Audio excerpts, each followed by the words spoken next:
혹시 사람이 가장 많이 죽는 시간이, 사망하는 시간이 언제인지 아십니까?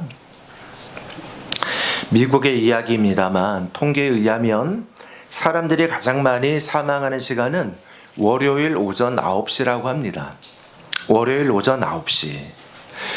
본격적으로 우리가 직장에서 또는 사회생활을 시작하는 바로 그 시점, 그 시간이 사실은 제일 힘겨운 시간이라는 말이겠죠. 또 이 얘기는 다시 말하면 세상 살아가는 것이 쉽지 않은 일임을 우리로 하여금 생각해야 하는 그런 이야기이기도 합니다. 그런데 성도 여러분, 우리가 꼭 기억할 것은 우리 주님 안에 있는 사람은 하나님의 생명 에너지로 충만한 사람들이기 때문에 힘겹다, 어렵다가 아니라 우리는 할 수 있다, 또 감당할 수 있다라고 하는 힘과 능력이 훨씬 더 강한 사람들인 것을 믿으시기를 바랍니다. 복음서에는 예수님의 기적이 35가지가 기록이 되어 있습니다. 그리고 그 중에 우리가 오늘 읽은 말씀 중 하나 요한복음에는 총 7개의 예수님의 기적이 나와요. 그리고 그 7개의 기적 중에 마지막 예수님의 기적은 죽은 나사로를 살리시는 기적입니다. 예수님과 베다니의 나사로 가정은 매우 친밀하고 매우 가까운 가정이었음을 요한복음을 보면 알 수 있어요. 그래서 예수님이 남다르게 사랑하는 이 나사로, 또 그 누이였던 마르다와 마리아, 그래서 이들과 함께 귀한 그런 아주 가까운 관계셨는데, 살아가는 그 가정의 나사로가 병들었다, 아주 중병에 걸렸다는 소식을 예수님이 들으셨습니다. 그래서 그 노예들이 빨리 오셔서 예수님 좀 고쳐주세요, 우리 이 동생을, 나사로를 좀 살려주세요 라고 하는 그런 긴급한 요청을 들어요. 그런데 예수님은 성경을 보면 일부러 계속해서 시간을 늦춥니다. 지체해요. 빨리 가셔도 어찌 보면 죽기 전에 가야 될 거 아닙니까? 그런데 계속해서 시간을 질질 끄시다가 나중에 늦게 출발하시고, 그리고 그 가정에 도착했을 때는 이미 죽은 지 4일이 되었어요. 죽은 지 4일. 여기 의미가 있습니다. 왜 4일이냐면 우리나라도 장례를 보통 3일장을 하죠. 유대나라도 3일장을 합니다. 그러니까 이 4일이라고 하는 것은 이미 3일의 장례를 끝나고 다음 날이 됐다는 얘기예요. 장례가 다 끝났다는 얘기입니다. 예수님이 일부러 사실은 이렇게 하셨다. 왜 어떻게 할 수 있느냐? 우리가 이 요한복음 11장 41절 후반과 42절을 보면 예수님이 사실은 여기에 뜻을 두고 이렇게 지체했다는 것을 알 수 있어요. 같이 읽어볼까요? 아버지여, 내 말을 들으신 것을 감사하나이다. 항상 내 말을 들으시는 줄을 내가 알았나이다. 그러나 이 말씀하옵는 것은 둘러선 무리를 위함이니 곧 아버지께서 나를 보내신 것을 그들로 믿게 하려 함이니이다. 그러니까 지금 예수님은 사실은 여기에 이 사람들로 하여금 예수님을 알고 믿게 하기 위해서 의도하셔서 이렇게 이 자리에 지금 이 순간에 등장하셨다는 것을 알려주고 있는 거죠. 여러분, 우리가 기도했는데 늦게 응답될 때가 있고, 우리가 어떤 주님께 간구했는데 응답이 빠르지가 않을 때가 있고, 또 우리가 생각지 않고 원하지 않았던 뜻밖의 시련, 환난, 문제가 우리 가운데 있을 수도 있습니다. 중요한 것은 그 속에 하나님의 뜻과 계획, 우리가 섭리라고 하는 그것들이 있음을 믿으시기를 바랍니다. 섭리신앙, 굉장히 중요한 거죠. 하나님의 계획과 뜻 안에 내 인생 전체가 들어있다고 하는 고백이고, 하나님 안에서 내 인생이 퍼즐처럼 맞춰질 것이라고 하는 기대가 그 속에 있는 거예요. 우리 성도들도 이런 믿음이 될 수 있기를 기원합니다.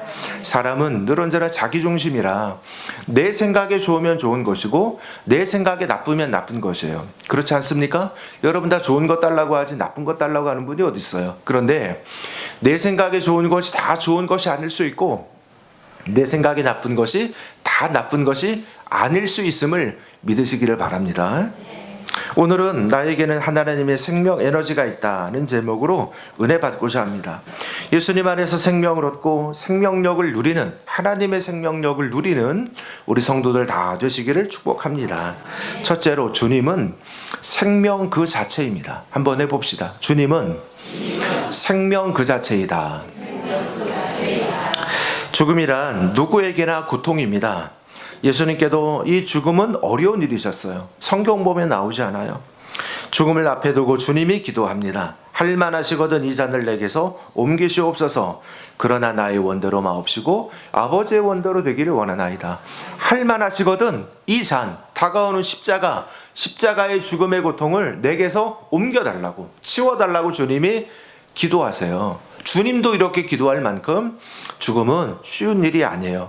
또 십자가에 달려 돌아가실 때 마지막 순간에 주님이 외치신 말씀이 나의 하나님, 나의 하나님, 어찌하여 나를 버리셨나이까.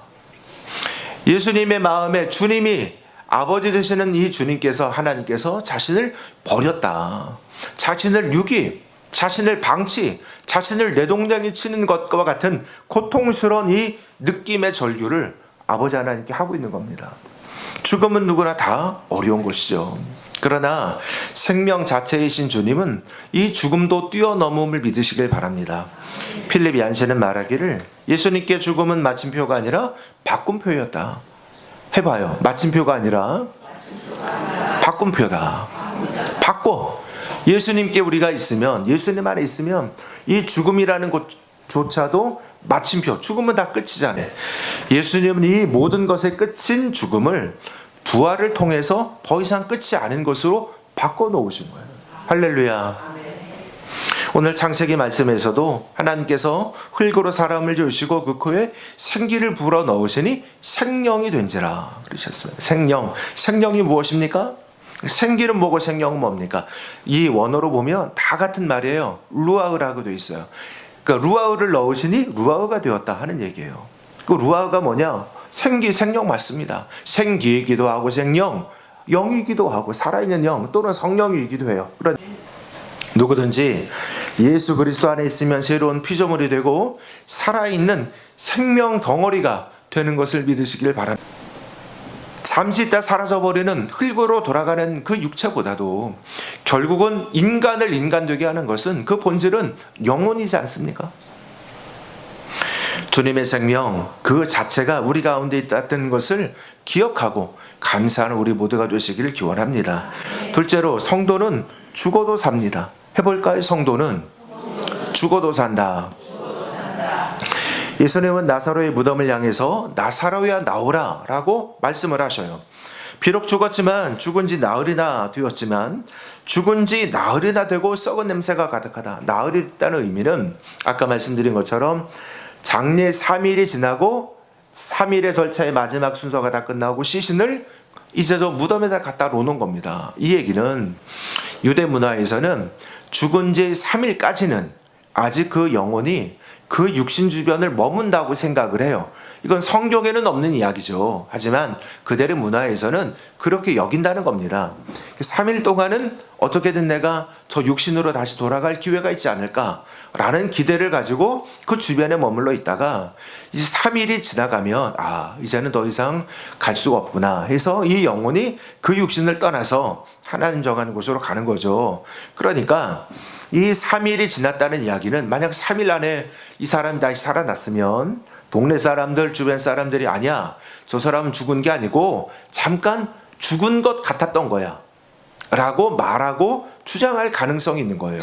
그런데 이제 4일이 됐다는 얘기는 그의 영혼도 다 떠나버리고 장례도 다 끝나버리고 이 사람은 더 이상 살 가능성이 아예 없는 완전한 죽은 사람이다 하는 것을 확언하는 그 시점이 4일째부터예요. 바로 그때 예수님이 이 가정에 찾아오신 거죠. 왜? 이 사람은 더 이상 아무리 해도 살아날 가능성이 없어. 그 시점이 오셨는데 그렇게 오신 주님이 그를 살려내신 겁니다. 예수님이 나사로에 나오너라 하니까 우리가 읽은 말씀처럼 나사로가 살아서 걸어 나와요. 예수님의 말씀에 죽음도 순종합니다. 할렐루야. 성도가 죽지요. 성도도 죽지요. 그러나 다시 사는 자에게 죽음은 아무것도 아닙니다. 우리가 죽어요. 때가 되면 우리가 70살, 80살, 100살 되면 다 죽지요. 이 중에 한 50년 지나서 살아계실 분은 별로 많지 않습니다. 이 중에 많은 분들은 한 반은 돌아가셨겠죠. 저도 아마 그렇게 될 가능성이 높죠. 그런데 우리가 그 죽음에 대해서 성도가 그렇게 염려하고 두려워하지 않는 것은 우리가 죽을 것이 분명하지만 그 죽음의 확실성만큼 우리가 다시 살아날 것의 확실성은 더더욱 분명하기 때문인 줄로 믿습니다. 어떤 성경학자는 말하기를 예수님이 나사로를 살리실 때 나사로야 나오너라 하지 않고 나사로야 나오너라 하지 않고 그냥 나오너라 나오너라 그랬으면 큰일 났을 거다. 왜? 전 세계 죽은 사람들이 다 나왔을 거다 말이지. 역사상에 죽은 사람들이 다 나왔을 테니까 아주 그냥 이 세상이 아주 대단한 대혼돈에 빠졌을 거다.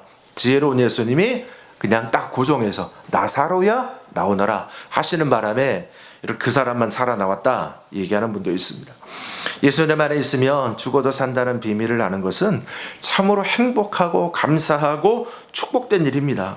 그리고 이 비밀을 우리가 성경을 통해 믿음을 통해 교회를 통해 신앙을 통해 알고 살아가는 것도 얼마나 감사한 일입니까?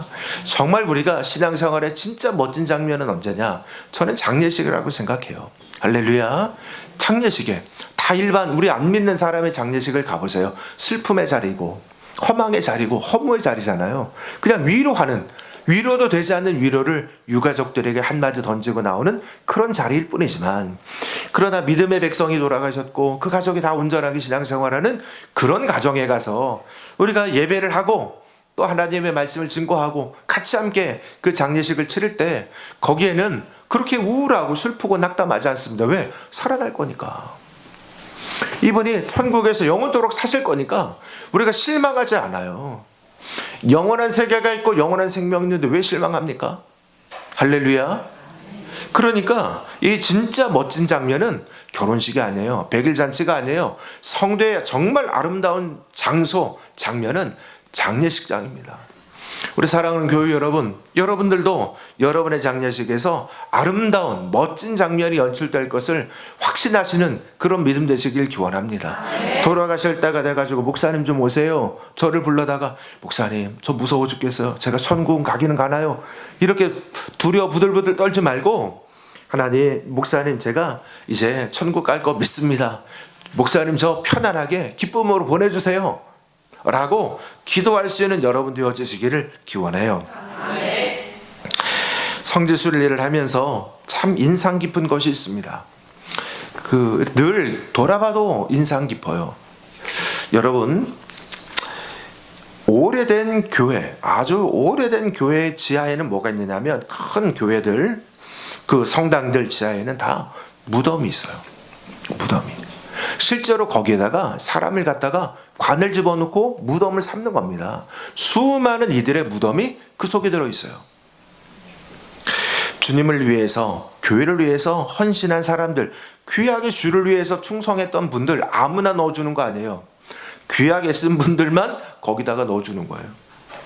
근데 중요한 건 누구냐가 아니라 교회에다가 이 사람들, 교회 지하에다가 그분들의 시신을 다 넣어놨다는 게 너무너무 알고는 있지만 막상 보니까 매우 이채로워요.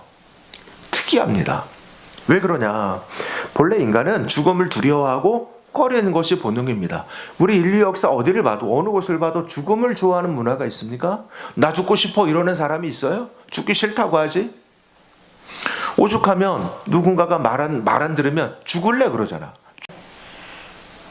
본래 인간은 이렇게 죽음을 두려워하고 꺼리는 것이 인간의 본능입니다. 하지만 이 본능을 근본으로 이길 수 있는 방법이 있느냐? 없어요.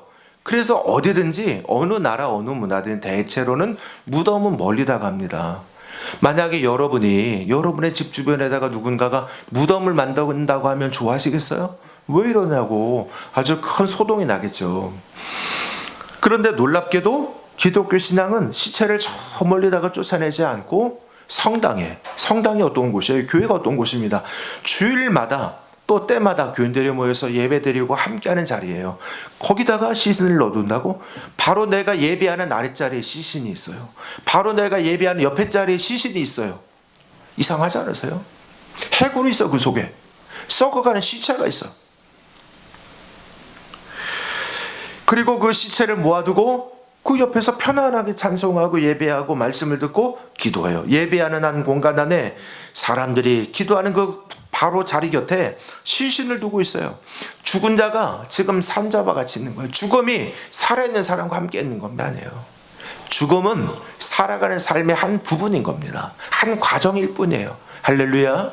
한 인생이라고 하는 것이 한 존재가 태어나가지고 쭉 삶을 이어갈 때 죽음이라고 하는 것이 거기서 딱 끝나는 게 아니라 이 사람이 그 이후에 있을 영원한 삶의 중간에 있는 하나의 과정이 죽음이에요. 그러니까 그렇게 여기니까 두렵거나 나쁘거나 불쾌하거나 혐오스러운 것이 더 이상 아닌 것이 되는 거죠. 다시 말하면 기독교 신앙이 없으면 죽음은 언제나 혐오의 대상이고 기피의 대상일 뿐입니다. 여러분에게 죽음은 어떤 대상입니까? 우리 성도들이 하나님 안에서 이 고백이 있으시길 기원해요. 성도는 죽어도 산다. 나는 죽어도 결국 산다. 셋째로 우리에게는 영원한 생명이 있습니다. 해봅시다. 우리에게는 영원한 생명이 있다. 불로초를 구하려고 선남 선녀들을 한반도까지 무했던 진시 황제처럼 이 시대는 다시금 세월이 돌아가서 젊음을 숭상하고 있습니다. 어떻게든 젊어지고자 애를 씁니다. 건강식품, 다이어트 식품 엄청나게 팔리지 않아요? 운동 같은 어떤 그런 거 젊어진다고 하면 무엇이든. 그래서 건강식품, 다이어트 식품의 시장 규모만 60조 원이라고 하는 통계도 있습니다. 이것을 달리 말하면 영원 생명에 대한 자신 없음을 말하는 것이고 죽음에 대한 공포를 보여주는 겁니다. 젊음은 다가오는 죽음을 대비하는 최선의 방법이지 않아. 젊음은 좋은 것입니다. 그러나 죽음과 내세에 대한 확신이 없이 이 땅에서의 젊음과 건강만을 추구하는 것은 신기루를 쫓아가는 것과 다를 바가 없습니다. 결국은 허무하게 무너질 것이에요. 데살로니가 4장에는 예수님의 재림에 대해서 말씀합니다. 죽은 자들이 먼저 부활하여 일어나서 공중에서 재림하는 주님을 만나게 될 것을 말하고, 그리고 살아남아있는 사람들은 죽음을 보지 않고 이 땅에 살아가면서 재림하는 주님을 만나게 될 것이다. 그때까지 살아있는 사람은 영원히 죽음을 보지 않고 주님을 만나는 거예요. 할렐루야. 그러니까 두 개의 세계가 있는 거예요. 죽어서 주님을 만나는 사람도 있고 살아서 주님을 만나는 사람도 있는 거죠. 또 동시에 우리가 죽어서 천국 가서 주님을 만나는 사람도 있고, 다시 말하면 이 세상을 살아가고 있는 동안에 꼭 주님이 재림해서가 아니라도 이 세상을 살아가고 있는 동안에 우리가 영으로, 기도로, 하나님의 말씀으로 하나님의 나라를 살아가고 있는 사람도 있어요. 성도 중에. 우리 성도들이 그런 믿음과 인상이 되시기를 주님 이름으로 축원합니다. 예수를 믿고 살아가는데 어떤 분들은 날마다 삶이 어렵고 날마다 삶이 고통스러운 분도 있지만, 어떤 분들은 그 고통마저도 믿음으로 이겨내서 하나님 감사해요. 하나님 감사합니다. 어려운 일이 있어도 하나님 감사합니다. 감사로 받고 기쁨으로 받고 그리고 행복으로 이 세상을 살아가요. 우리 교우들이 그런 인생이 될 수 있기를 주님의 이름으로 축원합니다. 사진을 찍을 때 태양과 등을 쥐고 있으면 역광이 된다고 하지 않습니까? 역광으로 사진을 찍으려고 하지 않아요. 왜? 그렇게 찍으면 얼굴이 새카맣게 나오고 사진도 이상하고 보이지도 않아요. 엉망이죠. 그런데 그 위치를 바꿔가지고 태양을 등지는 것이 아니라 태양을 마주보고 서는 위치에서 돌아서서 찍으면 똑같은 사진을 찍는데, 똑같은 인물이 찍는데 아주 환하고 아름답고 예쁜 얼굴로 사진이 찍혀지지 않습니까? 모델은 똑같은데 어떤 자리, 어떤 위치로 서느냐에 따라서 그 사진은 완전히 달라지게 되어 있습니다. 오늘 우리의 삶에 하나님의 생명빛을 우리가 등지고 서 있으면 우리 인생은 어둡기만 한 인생일 수 있지만, 그러나 그런 인생이라 할지라도 하나님의 생명빛을 마주보고 그 생명빛을 받으며 우리가 서 있으면 우리는 그 힘, 그 에너지에 밝고 맑은 그 힘을 얻는 인생들이 되어지게 되는 줄로 믿습니다. 오늘 요한복음 11장 26절 우리 같이 읽어볼까요? 무릇 살아서 나를 믿는 자는 영원히 죽지 아니하리니 이것을 네가 믿느냐? 다시 한번 시작. 무릇 살아서 나를 믿는 자는 영원히 죽지 아니하리니 이것을 네가 믿느냐? 우리가 살아서 우리 주님을 믿고 살아가는 인생 됐습니다. 자, 단순히 나 살아서 죽기 전에 예수 믿었으니까 죽으면 천국 갈 거야 만이 아니라 이 땅을 살아가는 동안에, 매 시간 순간 동안에 우리 교우 여러분의 인생과 삶에 내가 예수님 안에서 내 인생의 순간순간이 마치 태양빛을 마주보고 있는 인생처럼 빛이 있고 광명이 있고 밝음이 있는 우리 교우들의 인생과 삶이 되어지시기를 주님의 이름으로 축원합니다. 우리는 그럴 수 있습니다. 왜? 우리에게는 하나님의 생명 에너지가 있기 때문에 그렇습니다. 그리스도 안에서 주님 주시는 이 놀라운 능력과 권능을 힘입는 하나님의 자녀들 되시기를 주의 이름으로 축복합니다.